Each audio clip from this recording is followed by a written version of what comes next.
Oh my god, I feel like I'm cheating because I already won you all over by moving these mics around all night. So I don't really have to work that hard.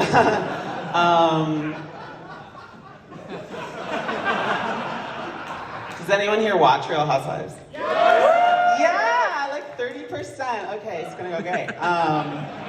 I love those programs. I love all those shows. I love all those ladies. So much so that I want to be on it one day. Real Housewives of Brooklyn. I have been thinking about being on it so much that I developed my taglines for my first 6 seasons. And a tagline is like kind of a way for a Real Housewife to introduce herself. So I think it's a great way to get to know me. I'm gonna do them for you all right now. Is that okay? Right. Season 1. Every party is an opportunity for me to perform. This is sort of a dress. Okay. Okay. Season 2. Everyone loves a baby, which is why I never stopped acting like one. Okay, season 3. Some people say I live in a fantasy. I say I live in East Williamsburg. It's not a real place. Okay, season 4. In this town, even the straight girls do poppers. They do, right? Robert. Okay, season 5. Some people say I'm a bitch. I say people like me in Europe. Okay, season 6, and I really do think this will be my last season. And here's why. I never douche and it's always messy. Oh, yeah. No, I'm not a Real Housewife yet. That's not what I do. As you all know, now I work for Tim Valentine at NYU. I try to keep kind of a low profile at work. In that, like for example, I just don't want people to talk about me. For example, like when I put stuff in the communal fridge, I'll just write like my initials SR on it. Like for example, if I basically don't want people to know that I drink Dr. Pepper. That's kind of what it's about. Because I kind of feel like a preference for Dr. Pepper is like equivalent to doing hard drugs. Anyone else? It's kind of like if that's your favorite soda, it's like, whoa, look out. They have crazy tastes. And so, obviously I'm not able to accomplish that. People know who SR is because I won't stop running my mouth at the office. I'm literally constantly talking shit with everybody in the office, and there's sort of the irony that the gay guy who doesn't want anyone to talk about him is the one who talks about people the most. Sorry, Tim. Okay. So yeah, I work at NYU. I was recently at an NYU event, the inauguration of our new president, and I was like ushering. I'm always doing that. I'm always sort of helping out. I was ushering and I left my water bottle in like a place I shouldn't have, and it like disappeared. And I asked security, I was like, does anyone have my water bottle? And they were like, yeah, the head of security has it upstairs, Sergeant Thomas. I'm like, okay, I'll go find Sergeant Thomas. And I found her, she was incredibly, I was like, hey, like, you have my water bottle? And she was like, oh yeah, totally, I have your water bottle. I'm so sorry. And I was like, yeah, no, it's fine. I left it in a place I shouldn't have. It's okay, you don't have to apologize. She's like, no, it's right over here. And I was like, it's fine. She was like, no, I'm just so sorry because I had a drink of it. I'm like, let me get this straight. You found a water bottle, like a personal water bottle on the ground, and picked it up and drank from it. This is kind of gross, and it's kind of bad on 2 levels, because now she knows I drink Dr. Pepper!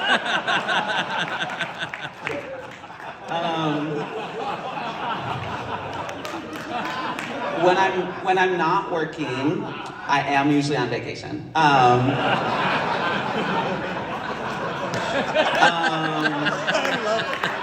I went to Fire Island last summer. Anyone else? Yeah. Yeah, there's some gay guys in here. I went to Fire Island. You guys know the liquor store is like completely managed by 18-year-old straight guys?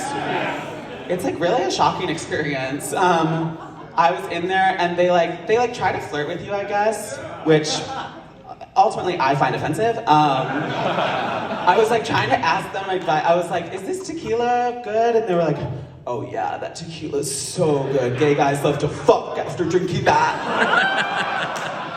I'm like, okay. How about this rosé? Like, is this a good rosé? And they're like, oh yeah, that rosé tastes like cum. I'm like, it kind of feels like you're making fun of me. So I like tried to change the subject, and I'm sort of like, oh, do you guys watch White Lotus? And they're like, no, we don't watch White Lotus, but is that a good show to cuddle to? I'm like, no, it's a good show to do full raw anal to. Stop making fun of me! Yeah. I sort of came back from that trip with a little tickle in my throat. And it felt really familiar. It felt like strep throat. I had already had it 3 times before that, just in that year. And so I went to the doctor, went to Modern MD to get tested for strep, and it did come back positive for strep. And I was like, doctor, like I'm really nervous. Like this is my 4th time having strep this year. We're in Q3. And like, I'm like, do I need to get my tonsils removed? Like, do I have like, what's going on? Why do I get strep so much? And he's like, well, what were you doing last week? I was like, well, I was in Fire Island. He was like, what were you doing there? And like, I don't know, like sharing food, like sharing drinks. He was like, kissing? I'm like, yeah, kissing. Yeah, I was kissing straight. He's like, it's just your lifestyle. It's just lifestyle. The other doctor called me a faggot.